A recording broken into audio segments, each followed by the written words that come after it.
Namaste. Welcome to Satsang today.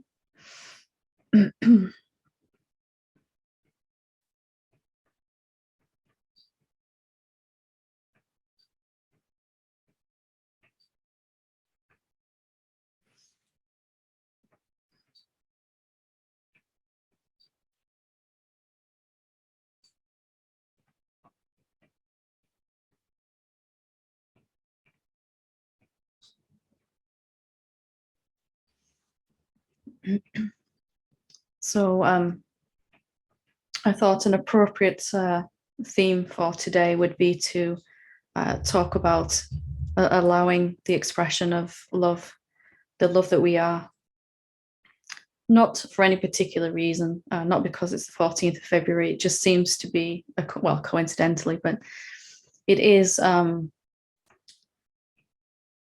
expression of love is really what we are. If we think about it in the most basic terms, if what we came from, what this body and mind emerged from, were formed out of, made out of, if the main ingredient of this body and mind, and of course yours, and in fact the only ingredient is love, the divine essence of love that gave birth to all of this and is constantly doing so without diminishing itself at all, then it really remains the only thing is to see that clearly, that is our essence, and that there isn't anything else than love.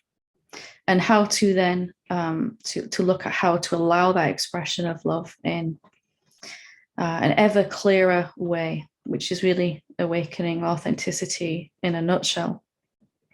And when I looked at this myself, it really came down to one simple thing for me. And that was, where am I still thinking in terms of separation?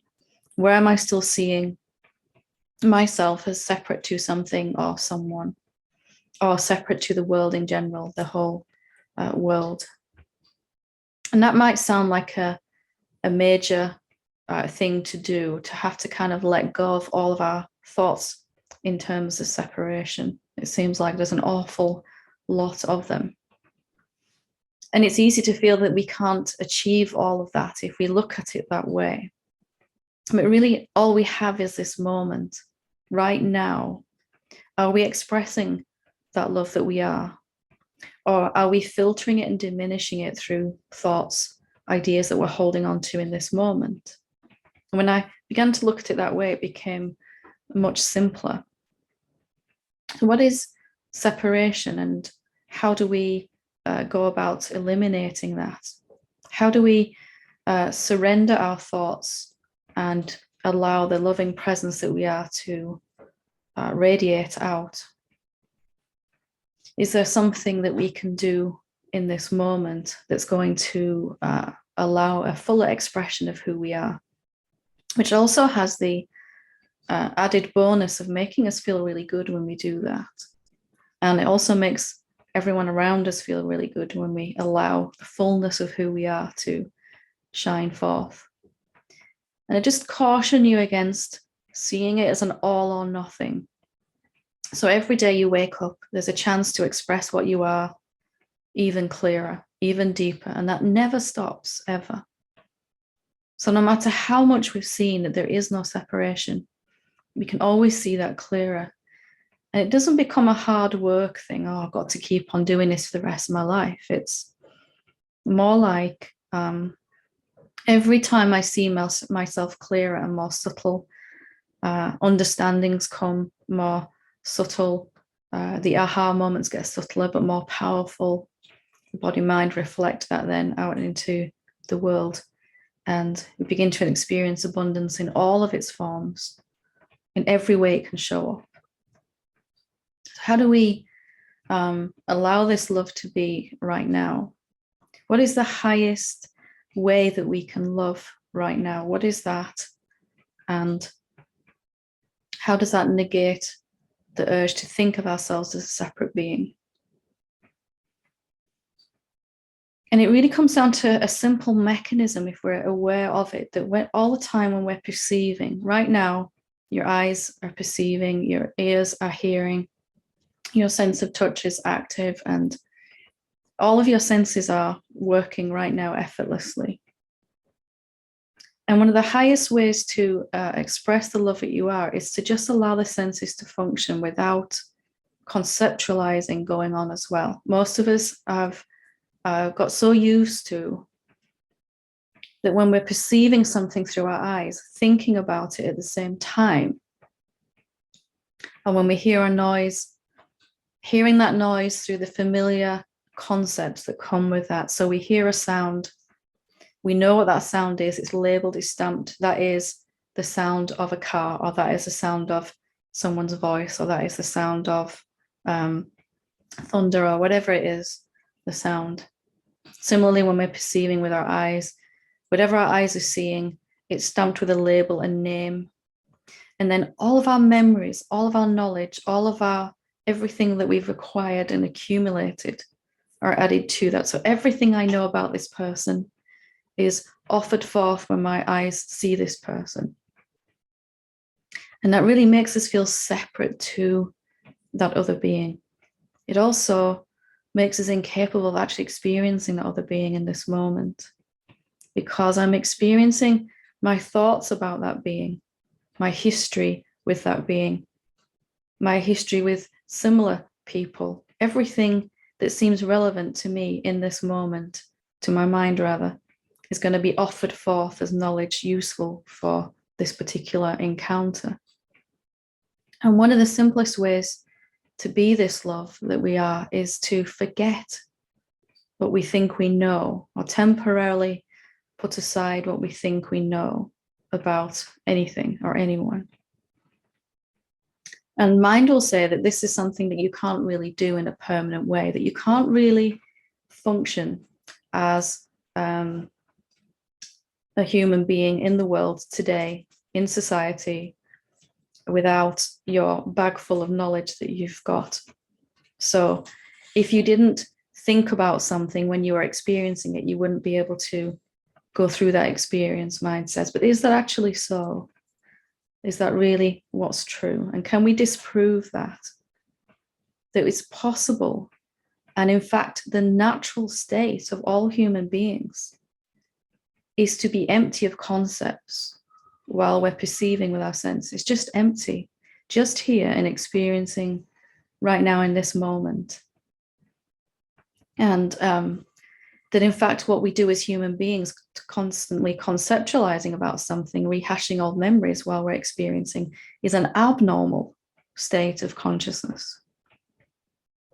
That what's normal and natural is to be experiencing something for the first time, or someone for the first time each time. We can do this right now, and I'd urge you to join in with this if you want to give you a kind of taste of how I experience the world. And if you like it, you can continue to do it. You can practice it more and more. You could also call it meditation, but I don't really want to go there today. Just here now in this moment with me, can you forget everything you know about me? Can you come to this moment now and meet me as if we've never met before? You don't know my name. You don't know anything about me. You've never been to a satsang before with me. As if we were just face to face with each other for the first time. And you can also forget that I'm a woman, that I'm English, that I'm however 46 or whatever. You forget all of that. And forget that this is a satsang too. Just put that aside, because if you remember that, then you'll be trying to get something out of this time together. And maybe what we're trying to achieve here is the opposite. What happens when you meet me here now, completely free of concepts? Because without those concepts, those labels, without the label you're stamping on me, and perhaps more importantly, the label that you're stamping on you as seeker or student, and there's no Helen here, there's no teacher, there's no satsang happening here. Really, all you can say is that you're hearing some sounds through your ear and getting some visual stimuli through your eyes right now.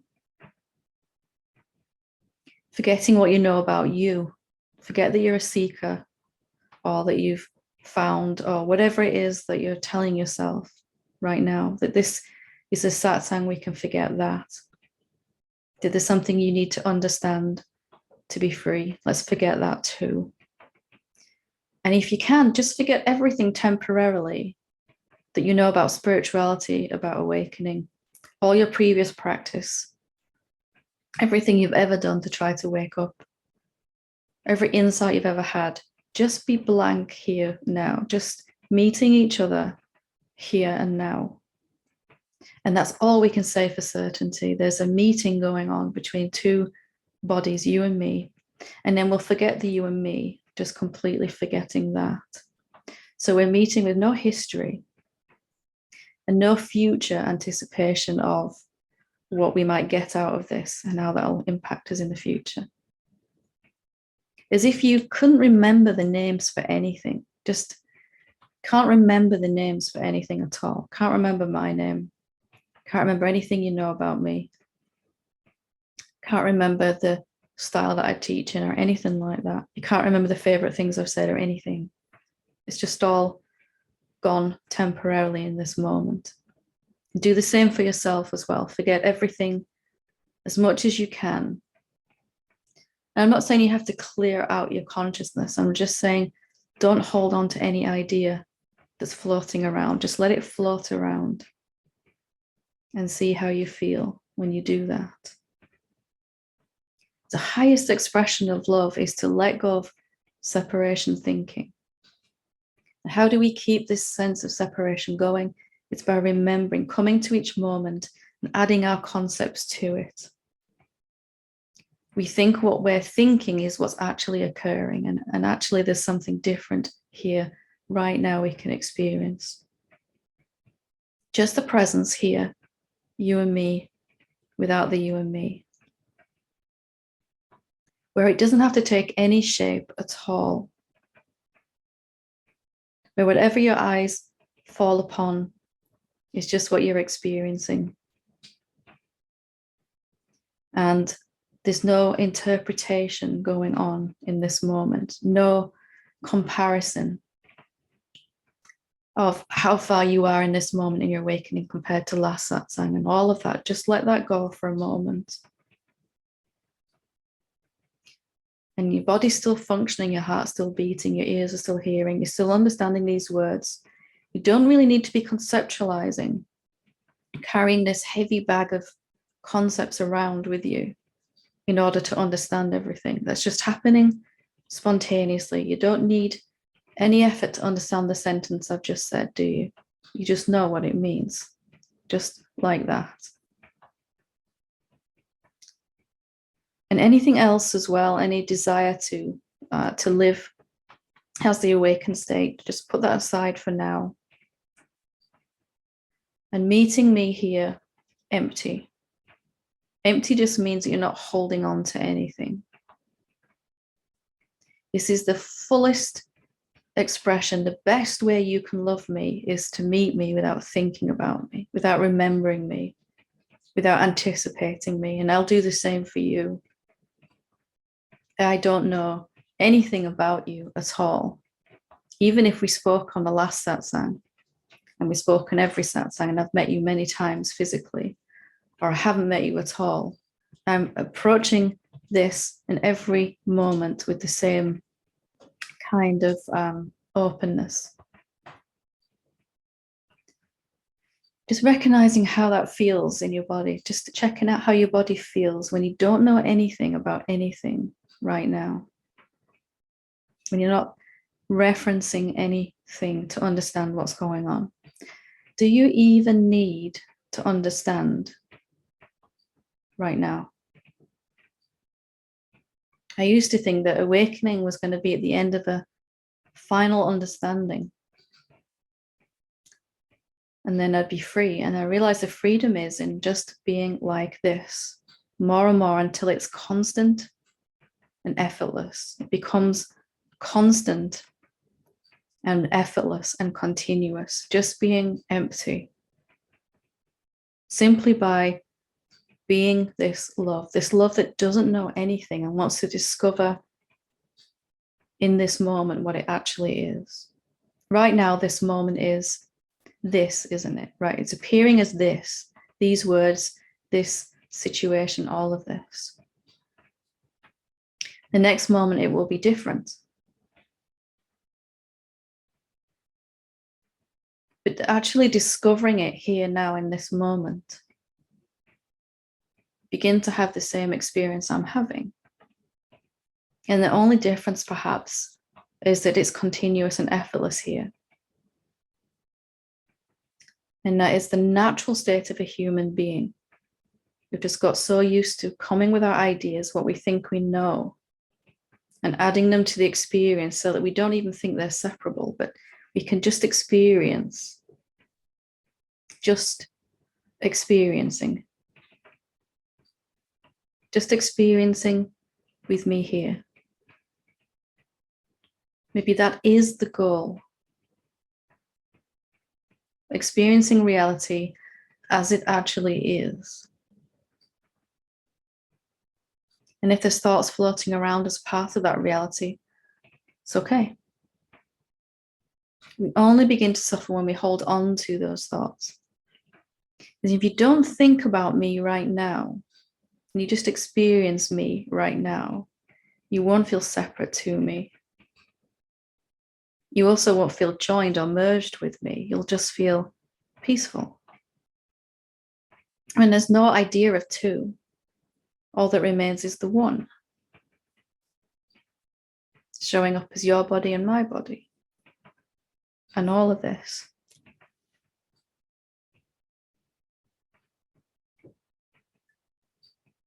And as you get used to how it feels to just walk around your life, empty, free,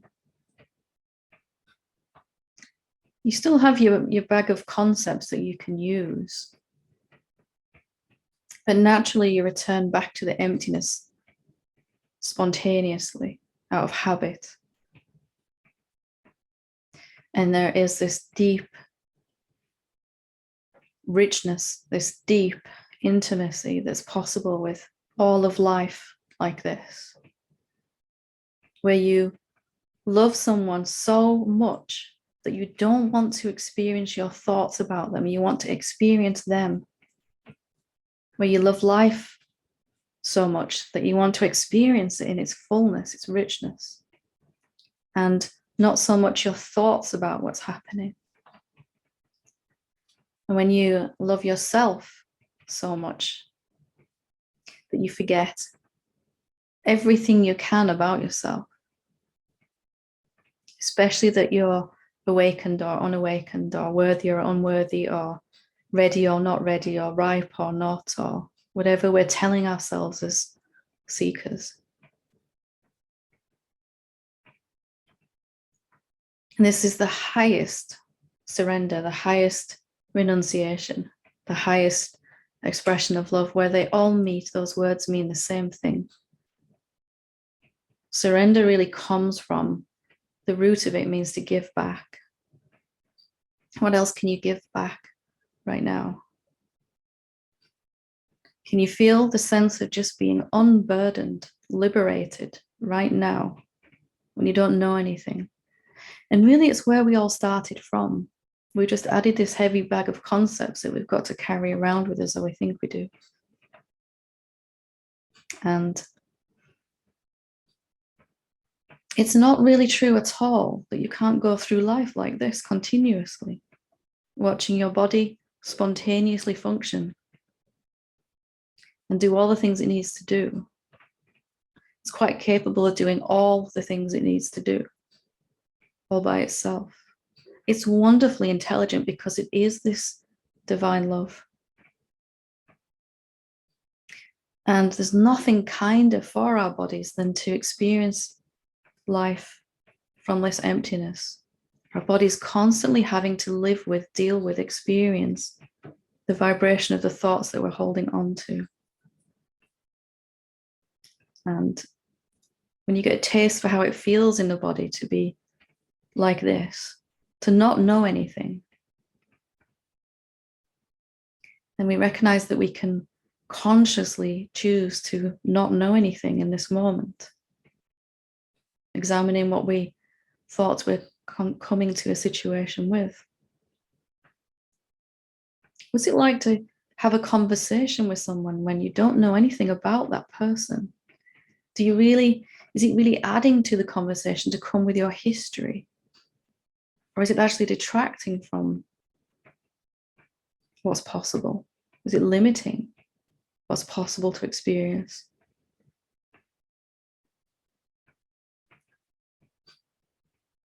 And that's why we all love being around awakened beings anyway, because you can't stay around them for too long and still remember everything that you're holding on to. After a while, it just all falls away. We usually go back to it later, but until we don't. When I began to experience what it's like to forget that I had further to go, or that I wasn't good enough, or that there's a world out there that needs fixing. Really, the whole world is inside our head. The conceptual world, what we think we're seeing out there, is really in here completely. All we're actually experiencing right now is vibration. Our senses take in vibration, which are just ripples on the surface of the ocean of our being. Stillness, and then it ripples on the surface, and we call that manifestation, and then we call it world. And we create this whole network in our head of other beings. And we tell stories about those beings. And we tell stories about ourselves. And we've come to so believe those stories. But now is a moment when we can let go of them. You didn't have to do any practice. You just begun to forget. Consciously choosing to forget is the most delicious experience you'll ever have. And it gets better and better and better. It's never stopped getting better for me. Every day is more delightful, more joyful, more free. More free and always completely free. How does that work? But it does. More joy and also being the essence of joy. More loving and already being that love. And your mind will say, you can't stay like this. You can't go to work like this. You can't drive the car like this. You can't take the kids to school. You can't cook a meal like this. You can't, on and on it goes.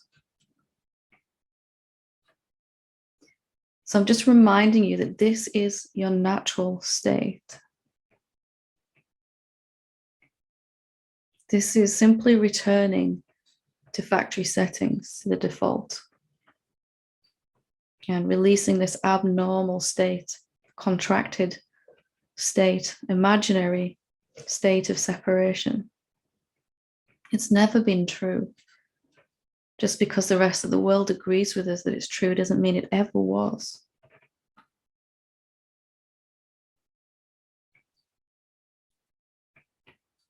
And it may feel a bit strange at first to walk around like this, to be in this constant, effortless, meditative, conditioned state with your eyes open while your body's moving. But it really is just the natural state. When your brain chemistry begins to change, your body begins to change and reflect this. Begin to experience higher frequencies in the body. Everything that needs to uncurl itself and unravel itself will do so. Begin to experience abundance of all kinds.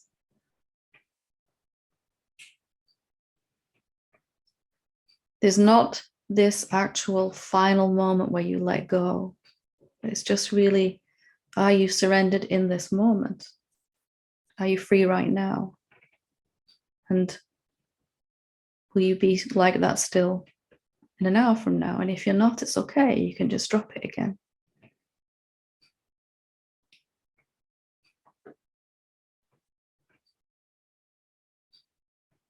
So will you meet me like this? Because I am everywhere. Everywhere, every person you look at is me or is you, whichever you want to. Meet yourself like this. Will you love yourself enough to see what this feels like? And to walk around your life, your existence, free is beautiful. It begins to change everything around you. It allows everything naturally to revert to its spontaneous highest manifestation, its highest vibration. In people, they tend to feel more peaceful, more happy, more joyful around you. In objects and things, they tend to get an abundance. Things start to show up that you've needed, that you've wanted. A thing comes into your life that you've been seeking when you don't know what it is.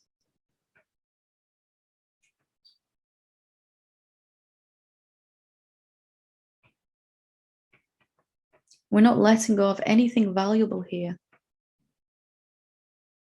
Mind is simply an interconnected network of thoughts based on this false idea that we're a separate being. How valuable can that be then to gently release? And mustn't it only enhance your life? Starting by how you feel right now. And then it'll spread into all aspects of your life. All your relationships will get an upgrade. Most of all, your relationship with yourself. Will you love yourself enough to forget what you think you know about yourself? All of your spiritual history, all of your awakening resume, would you forget that? Forget how many years you've been at this.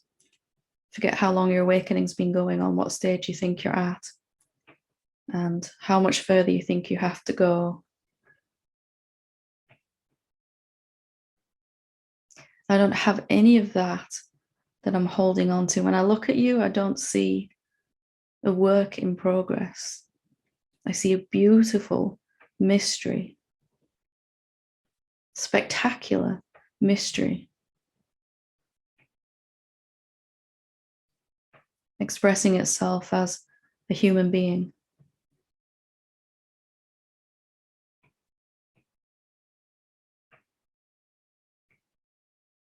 And it just comes down to what we're willing to forget.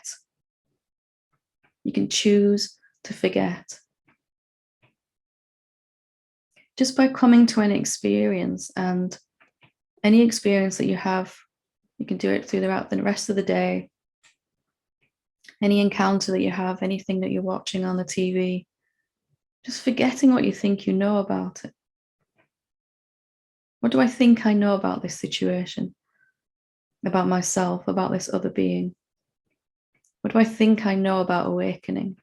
Am I willing to put it aside?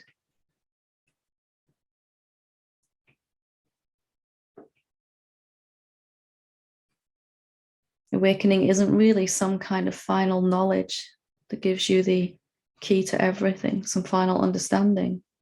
It's really quite the opposite of that. Being empty like we were as children, but consciously empty, so we can't lose it again. It's a choice. I can experience life through my concepts, or I can experience life. I can experience what I think about reality, or reality.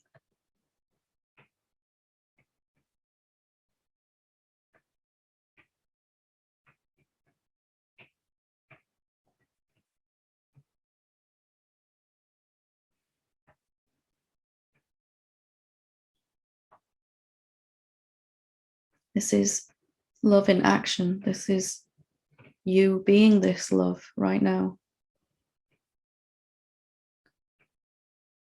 If you're feeling it, if you're really feeling it, you don't have to go back to what you know just because we finished this session or because you go out the door or because you start to speak to another human being. Little by little, you can live like this, day by day, more and more and more places where you just show up. You just show up for your life. And the stories might run for a while on autopilot. And that's okay. You just don't have to reference them so much. Just notice them and say, well, I'm not really sure that that's true. I'd like to experience what's actually true. It just gives you a little room between you and your stories. Just the simple recognition. They don't have to be constantly trying to interpret this moment. They don't have to be trying to compare this moment to a previous one. I don't have to be comparing myself to something else or someone else. I don't have to be comparing, evaluating, all of that, analyzing in this moment. And maybe the safest way to be is just to experience.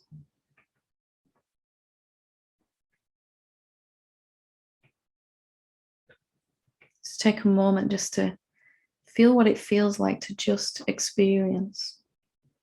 Just the senses taking this in. Your body's here, your senses are perceiving. And that's it. You don't need to remember what I've said. You don't need to analyze it. You certainly don't need to understand it.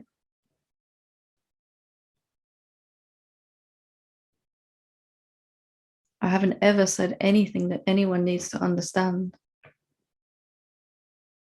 All of these words are just to somehow facilitate some momentary willingness to just stop conceptualizing.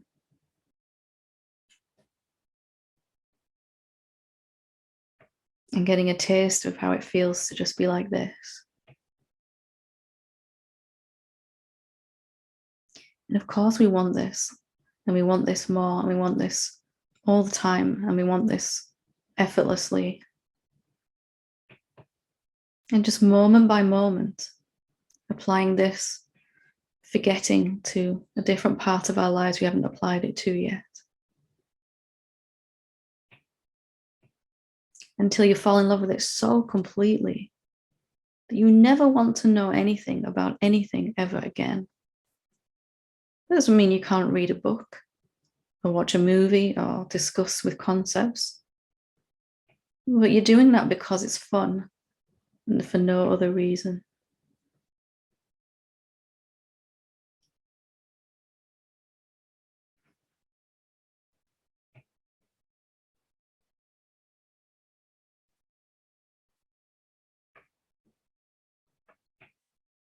Just being here, just meeting me here.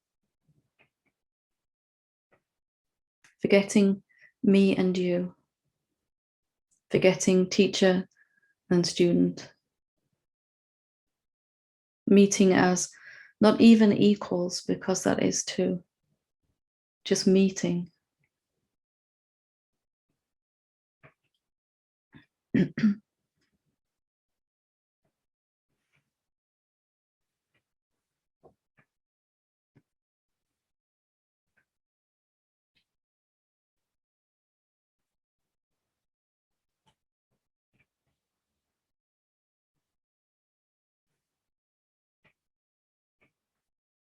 So that is my Valentine's gift to you, to show you how much I love you. I decided not to think about you ever again, or myself. And it is my sincere wish that you experience that for yourself.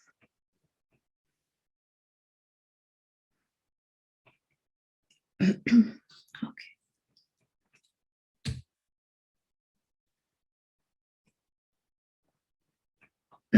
So as always, I'll read a question that's been sent in.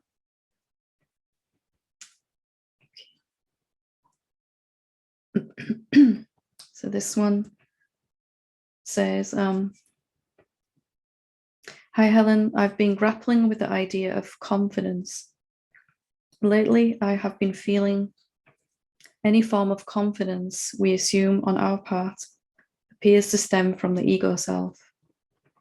While I practice being a formless self, the roles I perform at work requires me to be confident, and it feels like I can't be confident unless I'm in touch with ego self of who I think I am. Would it help to ignore every so-called problem of the mind and be the silent space of awareness at all times? Would be grateful to hear your feedback. So would it help to ignore the problems of the mind? Well, yes, simply if you can. If you can just forget this, then, as we've been saying today, then that's the simplest way. And if you can't seem to quite forget this, if it hangs around a little bit, then maybe just a little investigating. Can confidence be a function of ego if ego doesn't really exist? If ego is just a bunch of thoughts, assumptions, stories about myself, about the world, about others. If there never was a separate self and it's always been the self, can confidence have come from the ego? Or could just be believing the ego to be a separate, to be a real thing, be diminishing expression of this confidence? So just challenging that, if you know, if you can just drop this and stay as the awareness, great. Silent awareness, as you called it. Is it really the ego that's performing all of these roles, like the role you play at work? Is it ego that's being a teacher now here, playing that role? Or is it something else? And why then should we lose anything, any functionality, any ability to go through our life, our job, our family, whatever we're going through, if we begin to switch over more as functioning as the self? Why should we lose anything in that?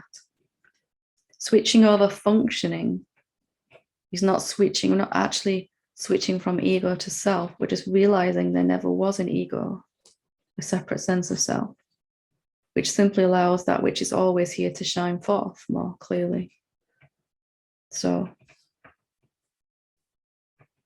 hope that helps you to see the way forward with that. For me, it was kind of the opposite. The confidence was totally lacking until the self kind of was able to shine forth. Some people, it's the other way around. But if you're not and never were a separate being, and you're only coming to see that clearer, that's all we're doing here, then why do you need to lose anything or anything being diminished? And I get it, I do, because I had all these fears that I wouldn't be able to function as a mother and all of that when I was awakened, you know, that I wouldn't care, I wouldn't have the motivation, all of that. And it was exactly the opposite. Functioning just happening, love just in motion without the limitations of the egoic mind is a beautiful thing. I hope you have fun exploring that. I have another one here, but if anyone would like to ask a question or to share something, if you have a challenge, I'd invite you to raise your hand if you'd like to.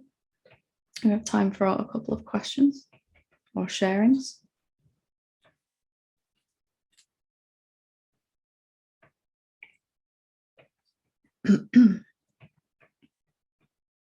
Vidya?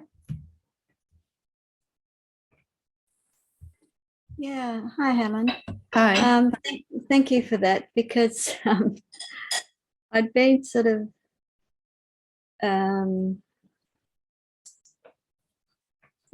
just looking at the my true nature and the shape that appears to take.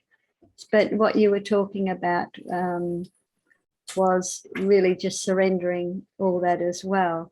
I was looking at separation and how I started to see that whether there was a resistance or whether there was a direct experience of my true nature, call it oneness, whatever call it, that there is no separation in that. But really, so I started to feel, it's not arrogant to acknowledge that and see them as not different than each other. Just one experience that's happened a few times is we're doing some kirtan, and one of the ladies, she's just so beautiful, and I can feel it right here, like it's as if you take on, it's like I knew her, but not as in thoughts about her, but almost like how I know this body to be. It's like that body was here. It's happened several times, but again, it's just been, and I'm really glad you said it, because I started to think, well, maybe I need to understand that self, my true nature, as that. I know about resistance. So what is this really? But from what you were saying today is that doesn't even need to be known. So and insights might come, understandings will happen, aha moments, but we experience those aha moments and then we let them go. We don't have to hold on to anything from that, and you just, I don't need to understand, because I was looking at, I thought, is that direct experience of no separation, like that other body that was, looking like a physical body, but yet energetically it was right here as me. Is that a direct experience of no separation? So I just started to think I had to develop this, a deeper understanding of what my true nature is in no separation. But if I don't even need to do that, it's just directly experience, and it doesn't need any understanding or knowing about it, then I'm happy to let all that go as well and surrender all that. So there's a place or a stage where understanding and experiencing are the same thing. First we understand it here, and I know you know what I'm saying, but just for sake of explanation, once I've understood it here, I'm going to want to understand it with my whole body, with my whole experience, like to be that understanding, to live it completely. And that's what you're experiencing, isn't it? That I look at another body, but there's no sense of other. There's just this self-recognition. The same way I feel about my own body, I feel about this body, because there's just a recognition that it is also my own self.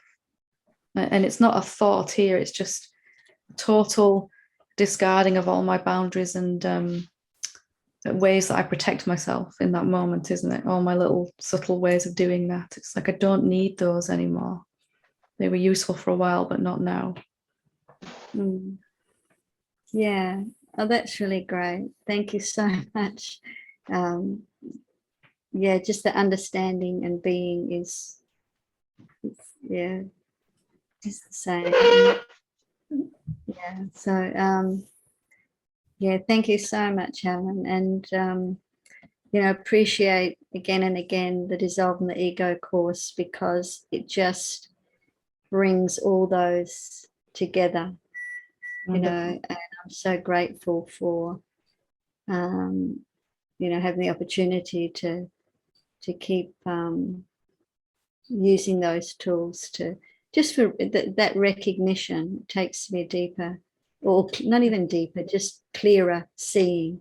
It feels like deeper, doesn't it? But it's just like more and more clear and obvious what's always been true in a way, isn't it? And you never get to the end of that, which is wonderful.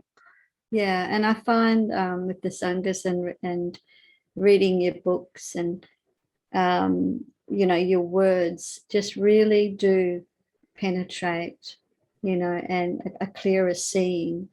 And just listening to the other students and seeing myself in that and hearing that and getting some clarity. So yeah, it's just a wonderful. There's only one of us having a conversation here, isn't there? We can all learn from each other's experiencing and learn faster and understand deeper and clearer when we recognize this is me too also. So yeah, wonderful. Yeah. So thank you very, very much. Thank you. Good to talk to you as always. You too. Okay, Sylvia. Hi, Helen. Can you hear me well? I can, thank you. How are you? I'm fine, thank you. Sorry. It was very helpful, your talk at the beginning. I really appreciate this a lot. That we, to achieve the best, or achieve, to have the relationship closer as possibly to love, by completely empty ourselves from the previous experiences, concepts.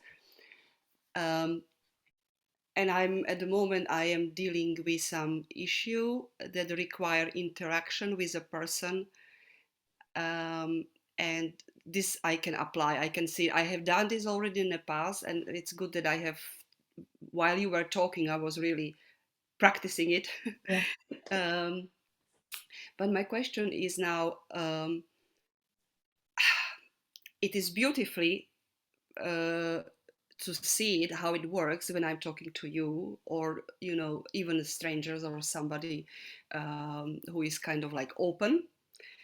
But when there is a conflict and a big issue, and the other person is holding very much precisely on the past concept or future catastrophic vision or whatever,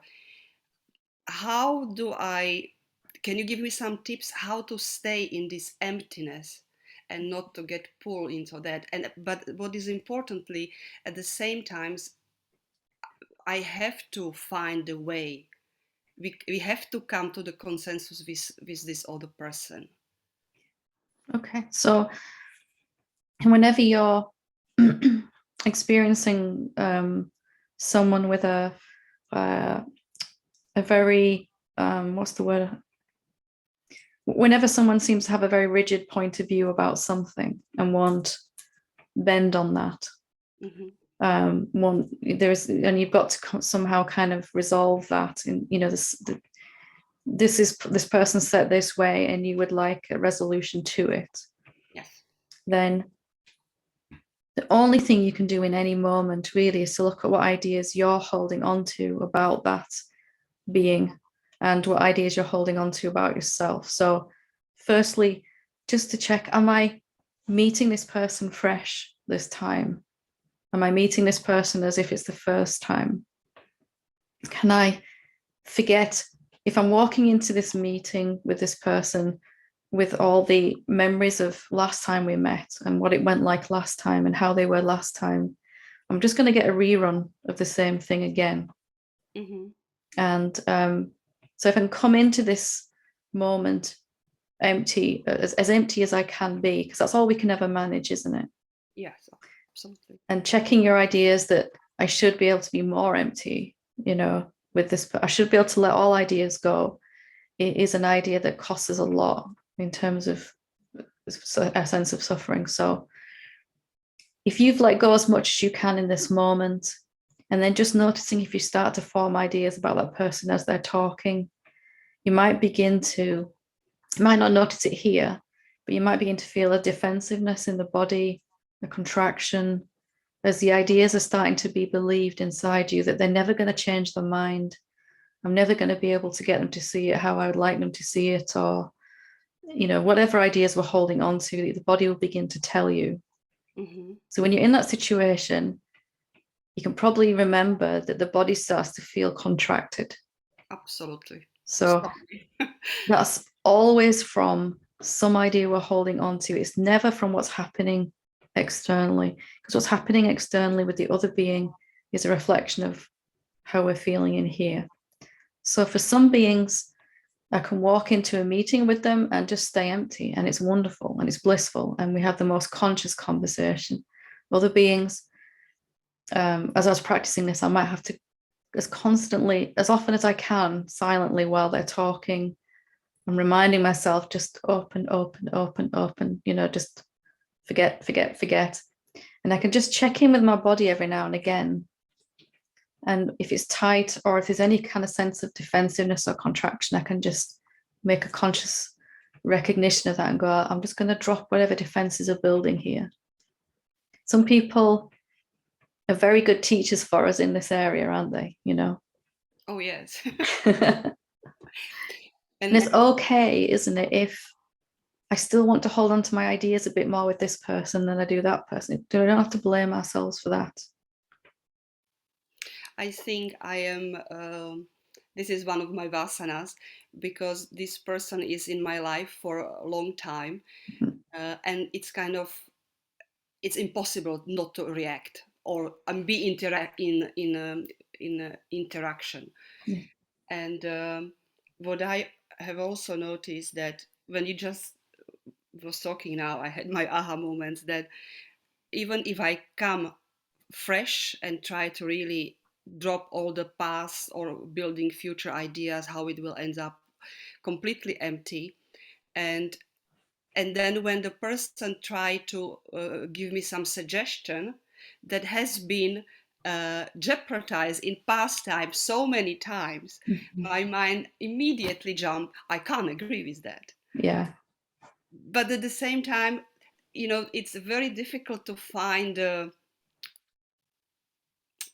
should I really be completely open and let's be just, because of course at this particular moment maybe he is sincere, I don't know, but how to make the conscious and kind of like conscious, of course, but like intelligent decision. Mm-hmm. Because I understand what you are saying, but if somebody repeats something for many times the same things, when you try to be open and you get kind of like slap in your face, yeah. Isn't there the moment that, or I don't know how to find a way of that. Yeah. I also know that me as a conscious, I cannot be slapped on the face, of course, but you sure can have the experience of that. Yeah. Yes. Yeah. Very convincingly. Yeah. For me, it started with love of my own self. If I go into a situation with an intention to stay open and free and empty of, history with that person, and 2 minutes into it or 30 seconds into it, I'm like, inside, it's like, can I forgive myself for that right now? Because I'm doing the best I can. And we all have to have those kind of people in our lives until we don't, because when we've been in a relationship with someone for a long time, then these are the people that are going to test us the most in terms of how we're going to forgive ourselves. If I met you for the first time, it's easy not to know anything about me. Exactly. But if I think I've known you for 25 years and we've got 25 years worth of history and experience and arguments and whatever, conversation, then it seems harder to kind of drop all of that. Doesn't mean it's impossible. It's just to recognize that's where I'm starting from here. There's an allegiance to my stories here with this being, and that's okay. Just to recognize it. It doesn't mean I'm doing it wrong. There's going to be places where it's easy to apply this, and places where it seems impossible. And all you've got to want to do is to apply it. And that is enough. Just to want to experience this being as they actually are is going to make it come about at some point.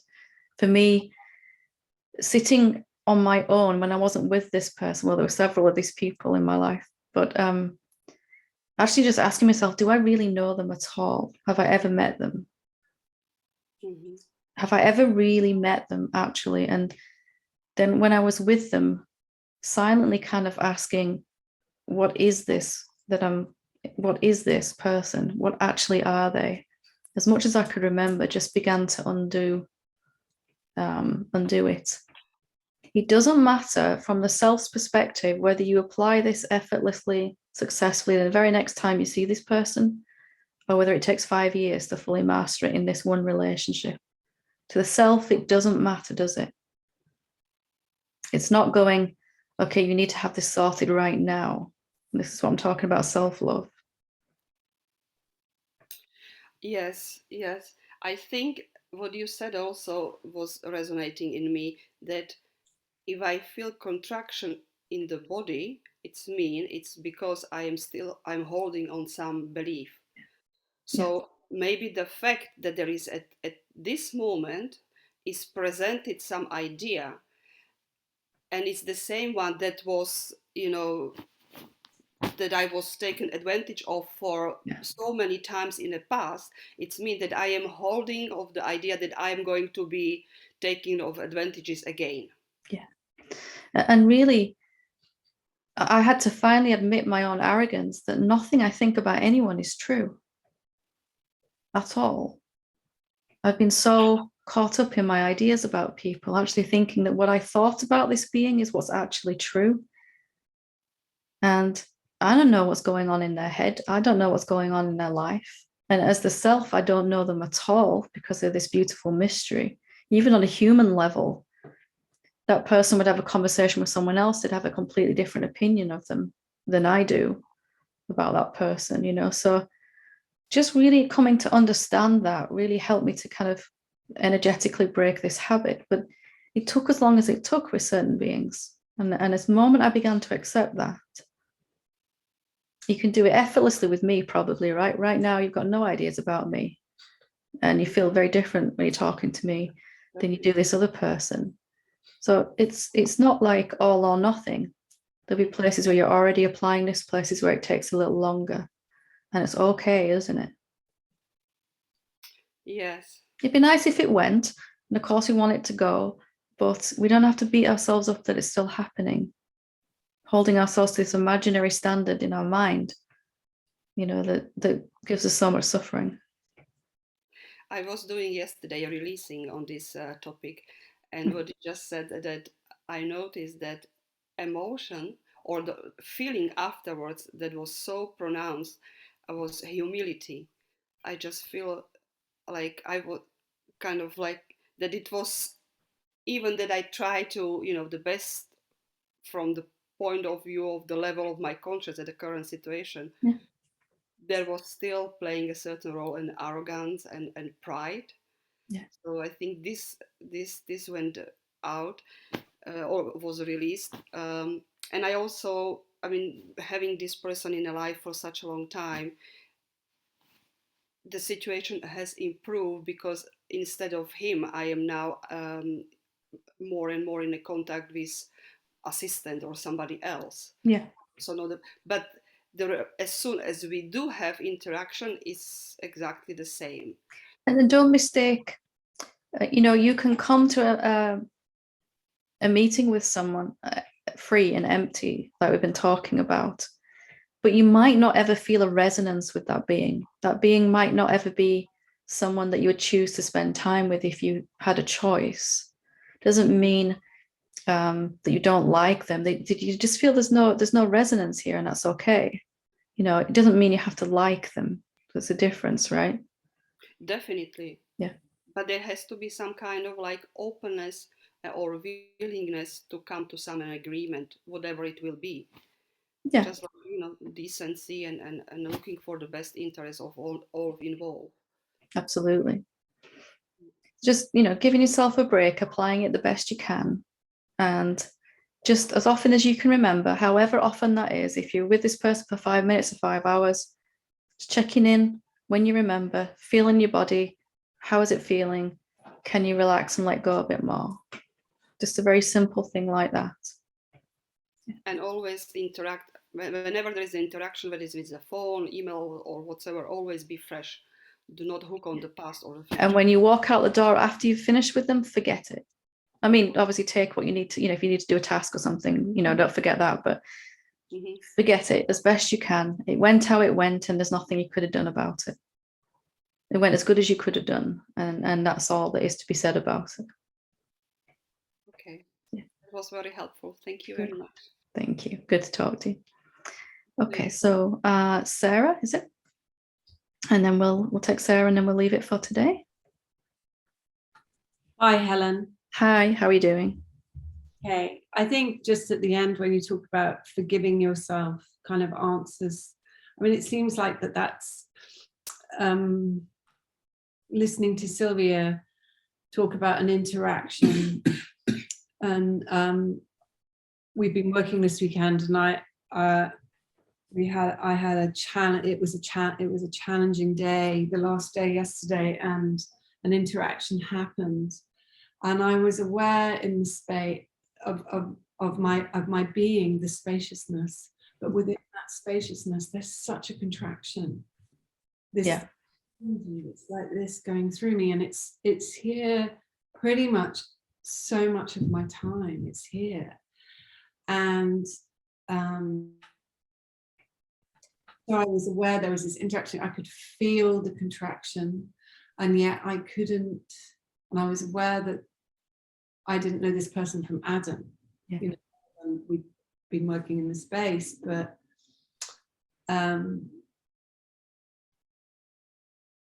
it triggered such a strong sensation in me. And I, at the same time, I knew there was nothing I could do than just be with this contraction and this space of my being. Yeah. And yet I couldn't, you know, I spoke maybe when I shouldn't have spoken, or it could have gone a different way when I look back. And if I just stayed with the discomfort and just said nothing, you know, like I suppose my question is, sometimes, yeah, is it,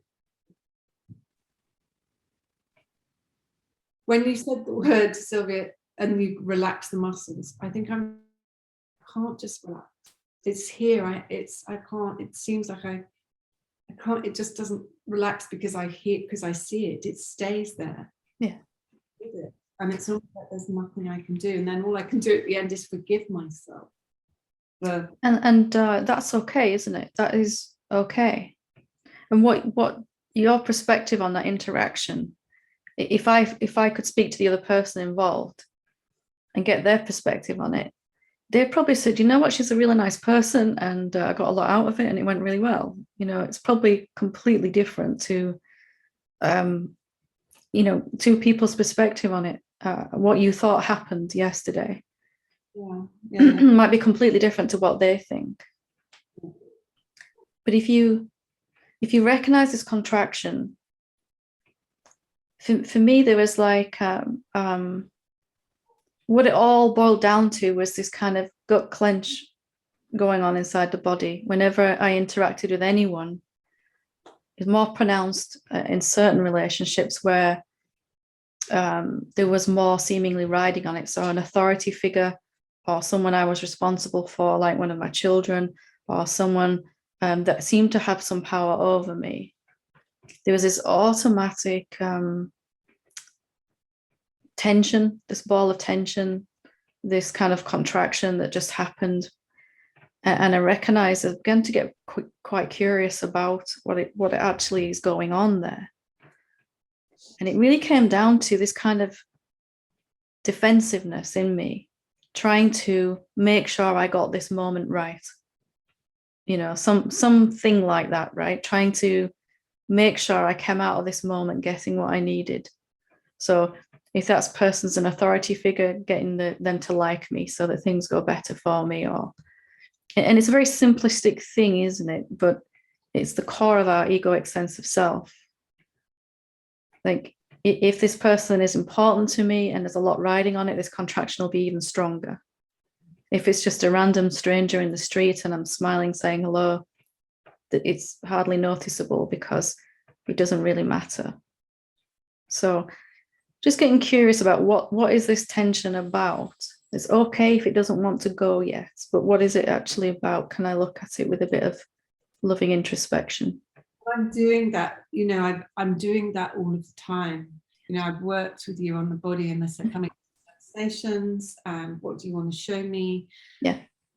But and it's here all the time though. It's not just Does it need to go before you're free? Yes, I know. So that's where I'm with the spaciousness. It's like maybe it's Can you see just always here, and there's a part of it that feels like it is like balls, that everything is vibration. It's just a very it hasn't, I know what it is when it's like released, and it's more everywhereness vibration. And maybe the only reason it's still there now is because you're focusing on it. well, this is what I wonder. Is what I wonder, because it's like the wallpaper with the dots. So just one thing that helped for me then was just because the slightest little bit of attention on it at the end was kind of perpetuating it. So I'd ask myself, what was my experience in that body?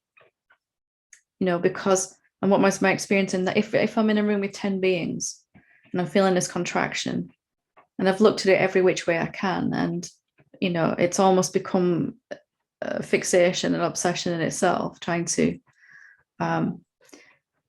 it's because there's a focus only on one body, right? So it's really narrowing down the focus, really zoomed in, and that in itself will end up with tension.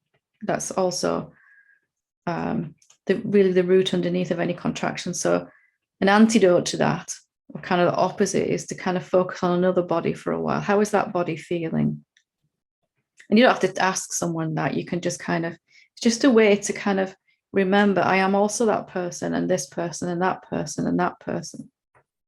So I am the person I'm trying to impress, and also the one trying to impress, So it's like opening it up so that you can't really just focus on one body mind anymore. In that's the only tiny little thing that's hanging on now in terms of illusion. So I'm looking at one body, expecting this contraction to go, but the contraction is there because I'm only looking at one body. Okay. So it goes around and around and around. This is very interesting because we work with movement meditation. So that's what's going on in the movement, that happens naturally, even it happens naturally. Yeah. And so I can kind of when you're really in the music and the movement, when you're really in it, you've got no sense that this is my body. It's gone, hasn't it? You don't know whether you're not thinking this is my body and that one over there is not. There's no location for you in that moment. Not claiming any one particular body to be mine at exclusion of all the rest. That's what's happening in the space when we're working a lot. Yeah. And it's easier from my own experience. I'm the teacher. I'm definitely located here. I've got to make this satsang or this class go well. And there's nothing guaranteed to give more tension and contraction than that. So eventually I had to forget whether I was teaching or whether I was a student and all of that.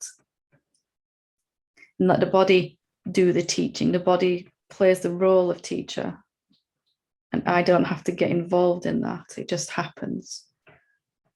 Yeah.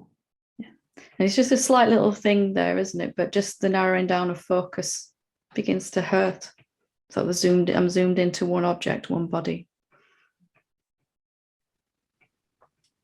Well, I'm very much zoomed into this body, during my every day. And I think that's why when we've been working, often I feel so replenished and so nice. You have a sleep and you wake up, because there's been such a freeing. Yeah. And eventually that is the only thing that's left, is some kind of old tendency to focus on one body only and claim it as yours. And yet, automatically we're excluding everything else in doing that, aren't we? And that hurts us. And yet, yes, and yet I'm finding myself saying to you, yeah, but the work has to be done here. I have this. I'd be direct enough to say it's already been done. You've done it. You've done it.